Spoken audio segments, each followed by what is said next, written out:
There's lots of toxic Filipino culture, but number one for me is the friends and family in the Philippines asking you for money or things. These are the most toxic Filipino culture. So there's been beef between Filipinos and Filipino Americans on TikTok. I don't know if you know about it, but if you don't, look it up.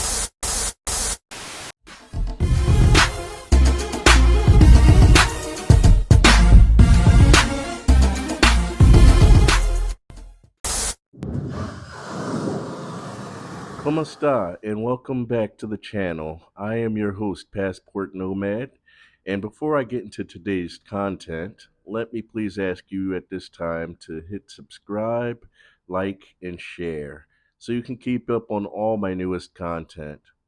Today, I want to talk about what is toxic Filipino culture, and who better to explain it than Filipinos themselves. These are the most toxic Filipino culture. Now, disclaimer, these are practices of some, not all. Number one, extremely tactless. They just don't have nothing good to say. For example, if you're gaining some weight, they'll tell you publicly like, oh, you're getting fat. Or if you're getting skinny, they'll tell you, you look like your husband has used and abused you. And again, it happens a lot. It's just no. Number two, utang na loob.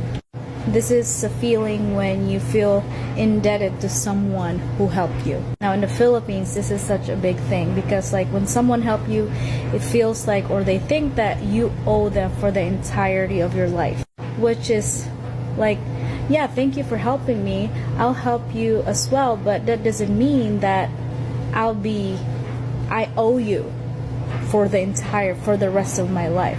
That's, again, utang na loob. But I'm not saying that like utang na loob, that feeling is not okay. It's just like some people take it like to the extreme, which is very toxic. Number three, crab mentality.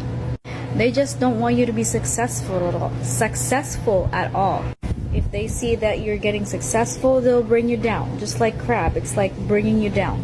That's why a lot of Filipinos are very jealous, extremely jealous.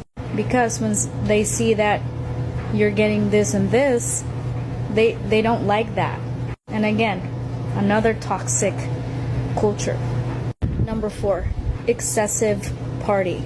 Now, so this one is like, for instance, like a Filipino does not have enough money to even survive for their daily living, right? But then when there's like a birthday, they pretty much like spend every penny or every pesos that they have just to celebrate, or they'll ask money from somebody just to get that celebration. I mean, I get it, like you want to celebrate it, but like if you don't have saved up money for that specific celebration, then don't celebrate it at all. Number five, Filipino time. I mean, this is not really a big deal, but like some occasion, Filipino time is a toxic culture. Because if you expect that someone to be on time and then using your Filipino time, it just feels like disrespect.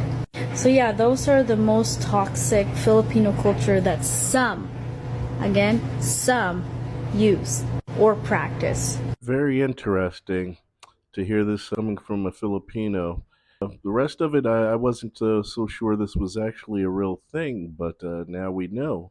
One of the things I can relate to is, from my culture specifically too, is the crab mentality.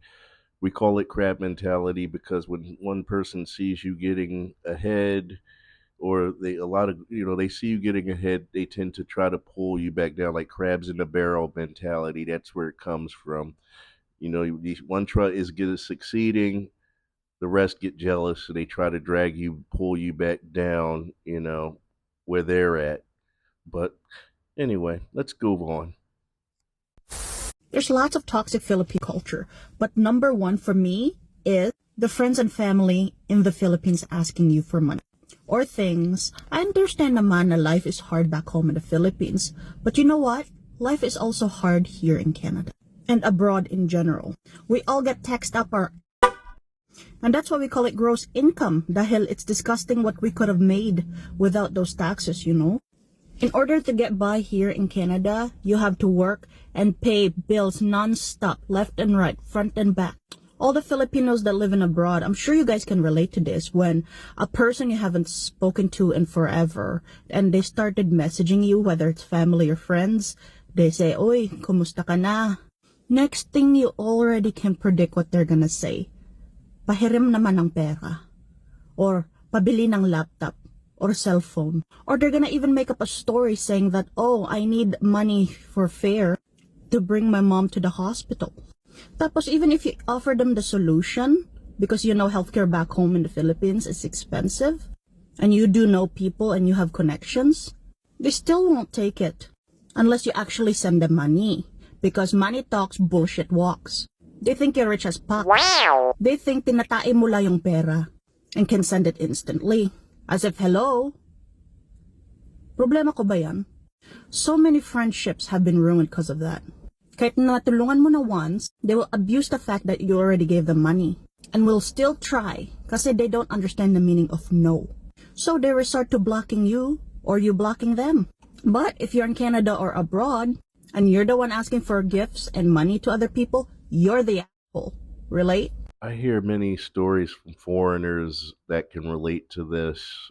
Foreigners experience that here in the Philippines. Say if they marry a significant Filipina other, and they, as they say, you marry the Filipina, you marry her family, and this situation arrives.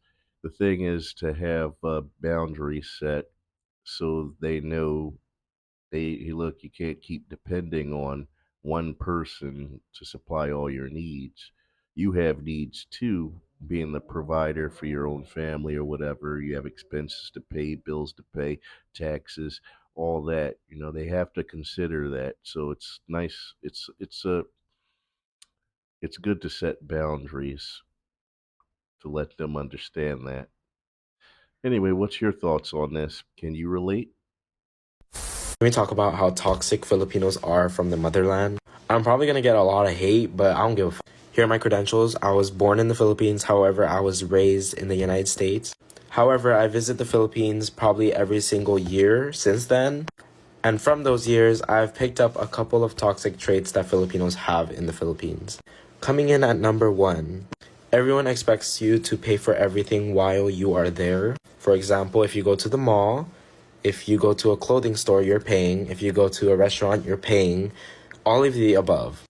See, I don't care to pay for other people's things because I'm very fortunate enough to live in America. However, it's just the ignorance that people have over there that they think living in America is easy and think you're suddenly rich just because you have the American dollars.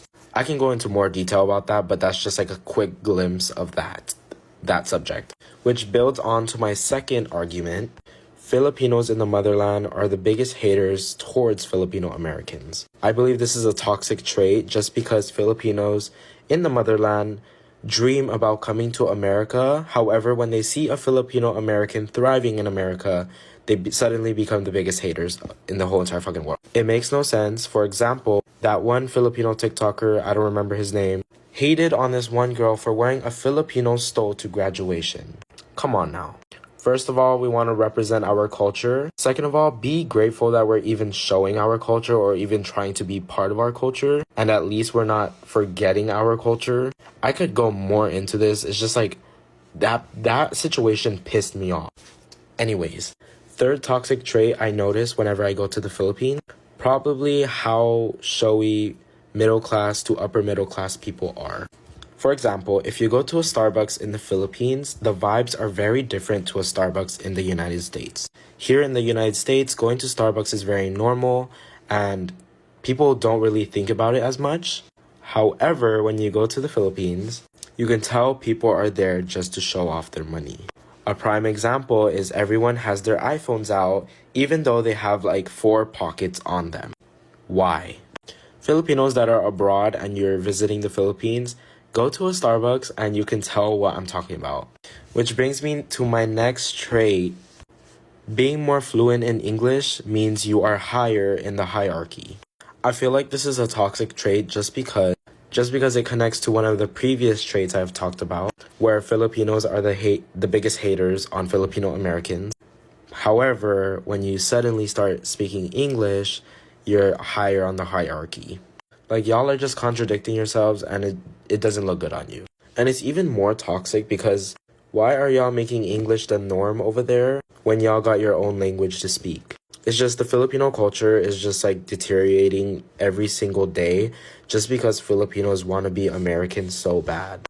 The last trait that I can think of is in terms of skin color. Being lighter in the Philippines is such a toxic trait. First of all, Filipinos are meant to be dark-skinned. We literally live on an island. So stop taking them injections of whatever that is to make you lighter. It's honestly embarrassing, and also you're contributing to the toxic culture of wanting to be lighter just to show that you have more money or more class. Well, there you are. That says a lot right there. I mean, I had no idea about the thing going on between Filipino Americans and actual Philippines from the Philippines. Whatever beef that is going on, I hope it can be resolved and everything go peacefully and everybody just get along, you know?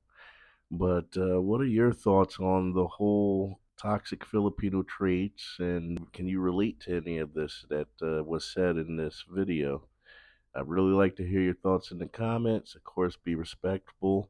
And I'm going to cut the video here. Thanks for dropping by. Don't forget to subscribe, like, and share. Keep up on all my newest content. This is Passport Nomad, signing off.